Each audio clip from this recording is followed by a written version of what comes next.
¿Qué pasa cuando el asesino de tus padres duerme en la habitación de al lado? Madrid, 1 de agosto de 1980. Son las 9 de la mañana. La asistenta llega al chalet de Somosaguas como cualquier otro día. Abre la puerta, sube las escaleras, llama a la habitación principal. Nadie responde. Empuja la puerta. Los marqueses de Urquijo están muertos en sus camas, él con un disparo en la nuca. Ella con 2 más, porque se levantó a ver qué pasaba, y se encontró con el asesino en el pasillo. Nadie en el vecindario oyó nada. El perro de la familia no ladró ni una sola vez. Y lo que la policía tardó años en asumir es que esa noche el asesino era alguien que ese perro conocía perfectamente. Lo que vas a escuchar durante los próximos minutos es el crimen más oscuro de la alta sociedad española. Un caso con un condenado, con pruebas destruidas, con testigos que huyeron del país y con una confesión que se llevó al confesionario y nunca salió de allí. 45 años después, nadie sabe exactamente qué pasó en ese chalet, pero hay datos que no mienten, y cuando los juntas todos, la imagen que aparece no tiene ninguna explicación tranquilizadora. Para entender este crimen hay que entender quiénes eran los Urquijo. España, en 1980, era un país joven y nervioso. Franco había muerto 5 años antes. La democracia tenía apenas 2 años. ETA mataba con una regularidad que la sociedad había aprendido a absorber de manera brutal. El país estaba mirando hacia adelante, intentando olvidar 4 décadas de dictadura. Y en ese contexto, los marqueses de Urquijo eran una reliquia del mundo antiguo. María Lourdes de Urquijo y Morenés era la 5ª marquesa de Urquijo, un título de los que pesan.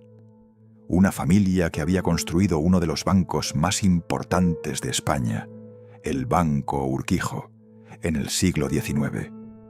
Un apellido que abría todas las puertas. Su marido, Manuel de la Sierra y Torres, era banquero. Culto, conservador, discreto. Del tipo de hombre que no aparecía en los periódicos por elección propia. Vivían en un chalet de 8 habitaciones y 7 baños en Somosaguas, la urbanización más exclusiva de las afueras de Madrid. Tenían servicio, administrador, mayordomo. Tenían 2 hijos, Miriam y Juan. Y tenían un yerno que el marqués nunca quiso. Rafael Escobedo, Alday, conocido como Rafi. Guapo, encantador, sin oficio ni estudios terminados. Se había enamorado de Miriam, la hija mayor, y se habían casado en junio de 1978 en una boda a la que el marqués asistió con la sonrisa que se pone cuando no queda otro remedio. 2 años después del enlace, el matrimonio se había roto. Miriam había empezado una relación con otro hombre y Rafi estaba furioso.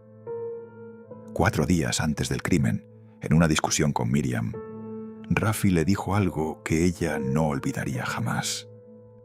Te vas a acordar de mí. Voy a hundir a tus padres. Esta vez va en serio. A Manuel de la Sierra tenía 54 años la noche que lo mataron. Era la madrugada del 1 de agosto, pleno verano madrileño. Debía estar dormido desde hacía horas. No había razón para no estarlo. Era su casa, era su cama, era su mundo. Le dispararon primero a él, un tiro en la nuca, preciso, con silenciador. El tipo de disparo que no deja tiempo para nada. María Lourdes tenía 51 años.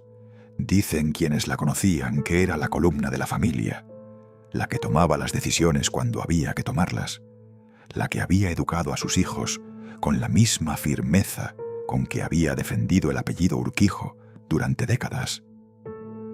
Esa noche oyó algo, un ruido, un movimiento en el pasillo. Se levantó de la cama, encontró a los asesinos. La dispararon 2 veces. Era una testigo. y los asesinos lo sabían. Miriam, su hija, lo describió años después en un libro con una frase que resulta imposible de olvidar. El olor a sangre que se quedó grabado en esa habitación me impide volver allí. Su hermano Juan tenía 22 años. Estaba en Londres esa noche. Al enterarse, volvió a Madrid. Entró en la casa y destruyó algunos documentos. Eso no se olvidaría fácilmente. 2 personas murieron en ese chalet. Pero las víctimas de este caso son muchas más. Porque lo que vino después arrastró a casi todos los que estuvieron cerca.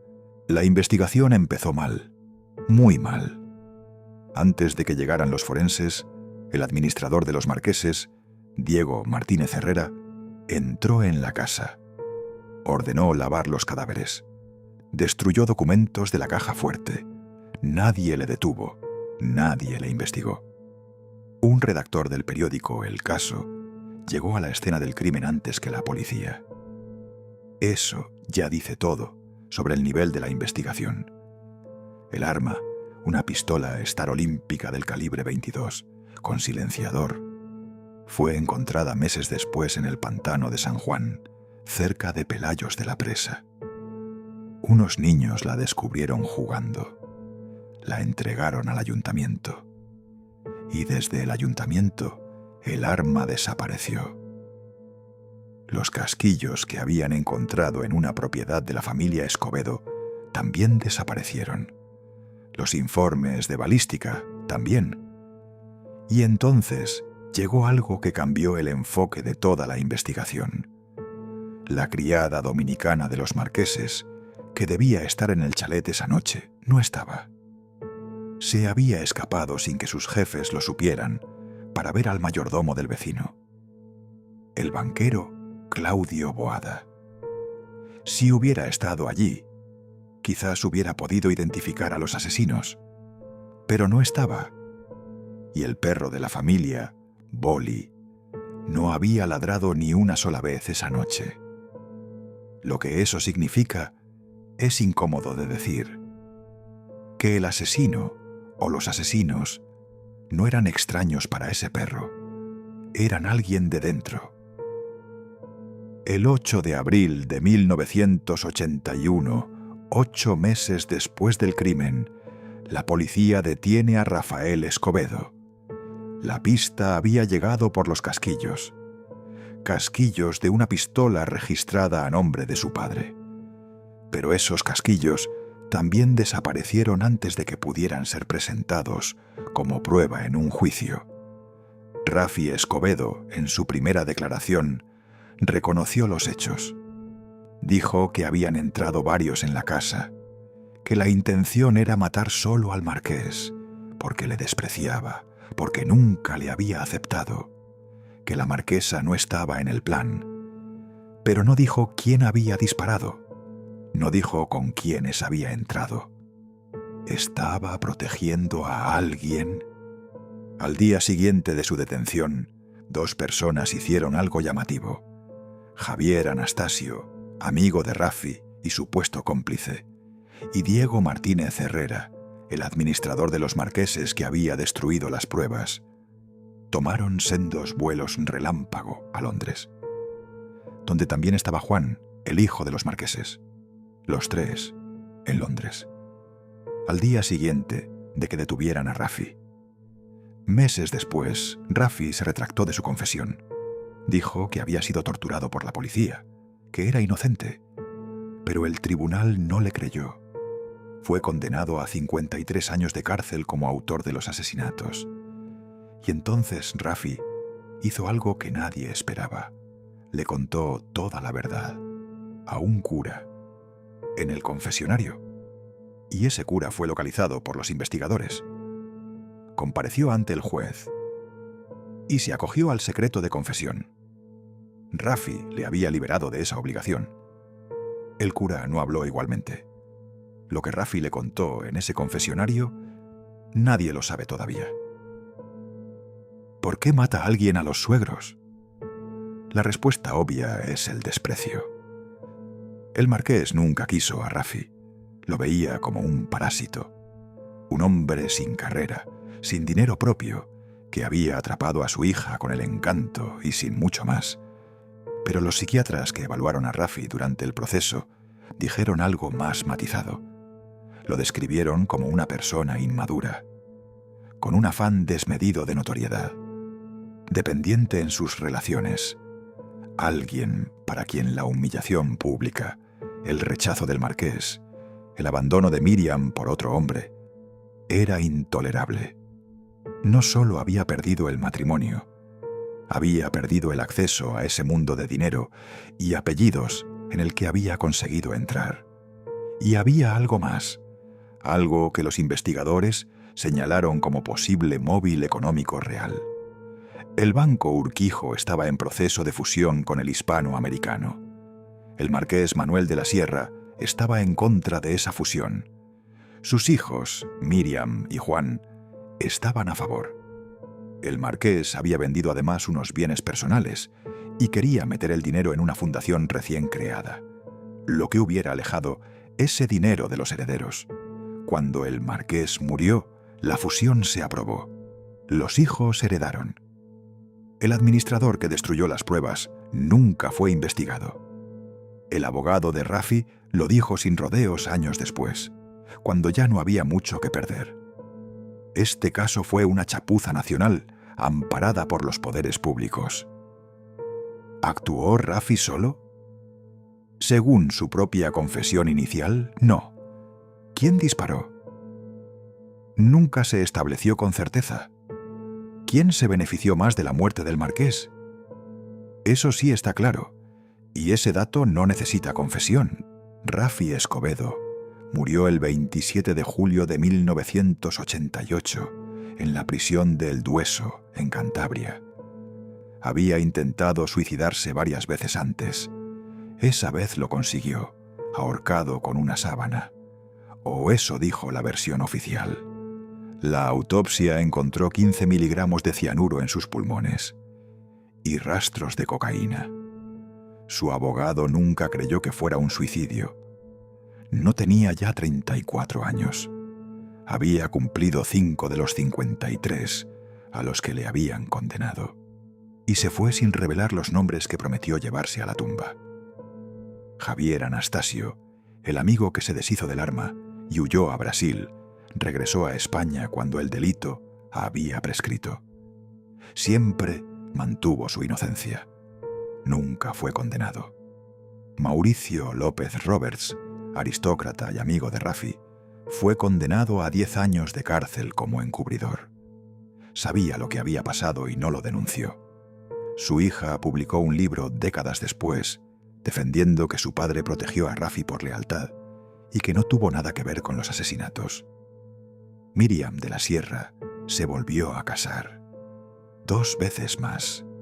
Tuvo hijos con Richard Dennis Rue, el americano por quien había dejado a Rafi. Escribió un libro titulado ¿Por qué me pasó a mí? Nunca volvió a la habitación donde mataron a su madre. Juan de la Sierra heredó el título de marqués de Urquijo. Vivió años en Panamá, presidente de una agencia de calificación de riesgos. Volvió a Madrid. Llegó a vivir en el chalet de Somosaguas, el mismo donde murieron sus padres. Murió en 2022, a los 62 años. Se llevó consigo todo lo que sabía. La casa fue puesta a la venta por sus herederos en 2023. Precio: 3.200.000 euros. Rebajada, porque el estigma tiene un coste. Nadie la compró durante meses. Hay casos que se resuelven y hay casos que se cierran. No es lo mismo. El crimen de los marqueses de Urquijo se cerró con una condena, con un culpable oficial, con un hombre muerto en prisión que no pudo defenderse porque ya no estaba. Pero las preguntas siguen ahí. ¿Quién disparó realmente? ¿Cuántas personas entraron en ese chalet? ¿Por qué el administrador destruyó las pruebas y nadie le investigó? ¿Qué le contó Rafi al cura? ¿Por qué el hijo de los marqueses estaba en Londres y volvió a destruir documentos en cuanto pudo? ¿Qué pasó exactamente esa madrugada del 1 de agosto de 1980? 45 años después, no lo sabe nadie. O quizás sí lo sabe alguien. ¿Y ese alguien eligió callarse? Eso es lo más perturbador de todo. No la violencia, no el crimen, sino la cantidad de personas que debían saber algo y decidieron que no era asunto suyo. El dinero protege, el apellido protege, el poder protege. Y a veces, lo que más protege es simplemente un confesionario y un cura que sabe guardar secretos. Si este episodio te ha dejado con más preguntas que respuestas, eso es exactamente lo que buscamos. El algoritmo sabe lo que hace cuando le dices que te ha gustado. El siguiente caso ya está en camino.